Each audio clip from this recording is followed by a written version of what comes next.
Hello, hello, hello, hello, hello. Expansion and compression.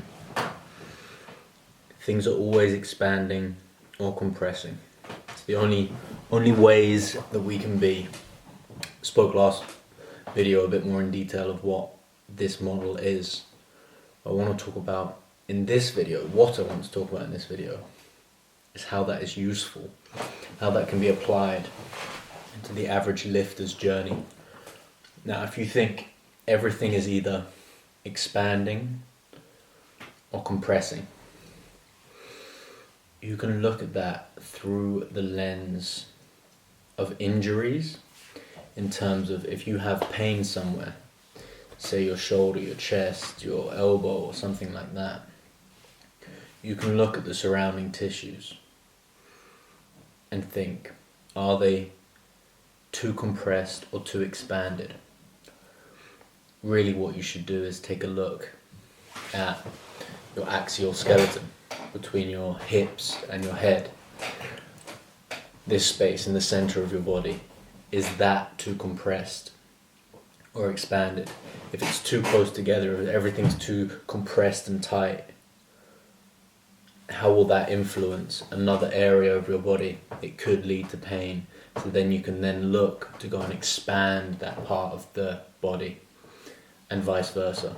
How this is allocated, how our axial skeleton is allocated and positioned and oriented, dictates the function of our body. And that could be one of the reasons that leads to pain. And that's something that's very interesting in this model. It's a new look on that biomechanical aspect of pain. So when you're thinking of, let me give you an example.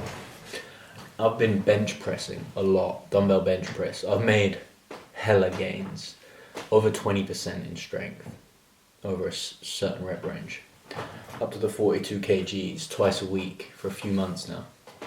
And I've been developing some pain in my pec minor, this muscle under here, under the tit, the right one. And I can feel it even now. That hurt. I'm almost crying. I'm in tears, can you tell? And traditional approaches to physiotherapy and pain, excuse me, traditional approaches to physiotherapy and pain would be stretch it, strengthen that muscle.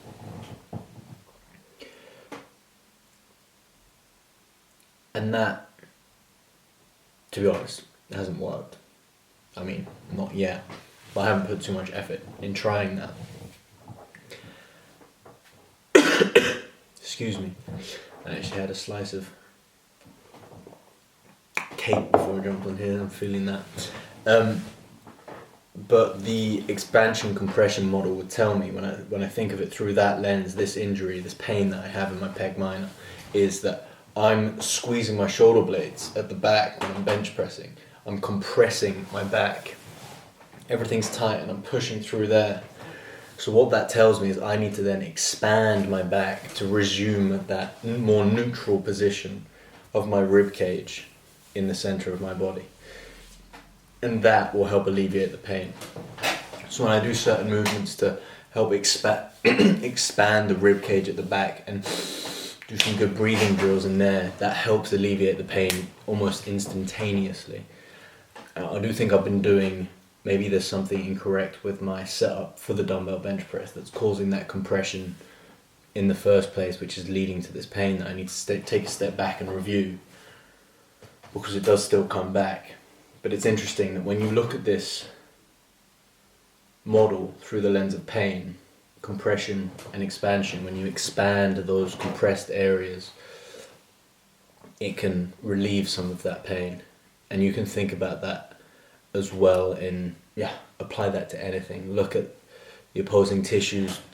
Look at the muscle, look at the muscle where it's sore, the tendon where it's sore, and go up the chain and think, all right, if it's a pain in my shoulders, maybe I can move the rib cage. If it's a pain in my knee, maybe I can adjust the hips. Different things like this, different strategies to help either decompress, expand, or compress further if that's the case. An example of where you could be like too expanded would be someone who just like continuously does yoga and does no compressive strategy strength training. Another super valuable approach or use of this model, a lens to look through. And bear in mind, I'm still a noob, like I'm still just learning about this model myself. But the other interesting part is, well, actually lifting weights with performance. We've covered pain, but let's talk about performance a little bit. For me, the big one is the deadlift and the back squat, because these are movements that historically I've always thought about this huge, you need compression of the spine, compression of the musculature around the spine to help secure it in place. And I've had a lot of issues with my back, and I've had like twinges when I've lost focus in a deadlift and destroyed my back. I say destroyed, I just mean caused a lot of pain for days and months. And same with the squat, barbell back squat and barbell deadlift. I'm talking about both in their conventional forms. And through this lens, it helps me really conceptualize these approaches to powerlifting. Like, to get maximum strength in the sport of powerlifting, it's all about your ability to compress the matter in this area, in this actual skeleton, to keep that in a nice, rigid, secure place. Everything around your supine, and go from there. And often powerlifters are in like pain, and if they have these tactics to help expand out of that compression after, maybe they can train harder and have a better approach to training as well. But for me, what was really interesting is thinking about when I'm going into a squat, different phases of the squat, having different compressive strategies.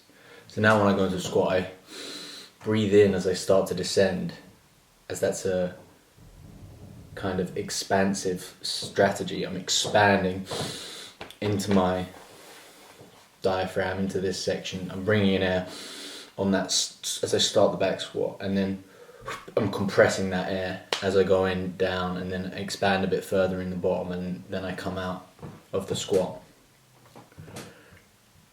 And it's interesting how that's affected how I move throughout that movement. How I move throughout that movement. Yeah, just some ideas. I'm freeballing all of this off the top of my skull. I hope there is some value there, and how you can see you can learn from a different model and apply it, look through that lens and apply it to what you're doing, whatever that could be. This then could be applied to performance in sport. You could think of expansive strategies in sport, things like sprinting, reaching in tennis or a racket sport, and then more compressive strategies like engaging in contact in rugby or American football or whatever. There's loads of different things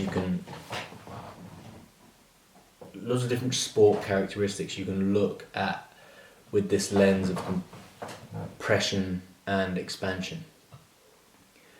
And then you can take those characteristics and help develop them with those principles of working on, alright, this guy needs to work on his compressive strategies so we can go into contact better. Alright, this person needs to work on their expansive strategies so they can sprint faster. These sorts of things. Interesting kinds of things to think about. But yeah, anyway, I hope you enjoyed the video. Hope you got something out of it. Again, still learning about these topics. Just thought I'd share my current thoughts, and I hope you have a good day. Peace.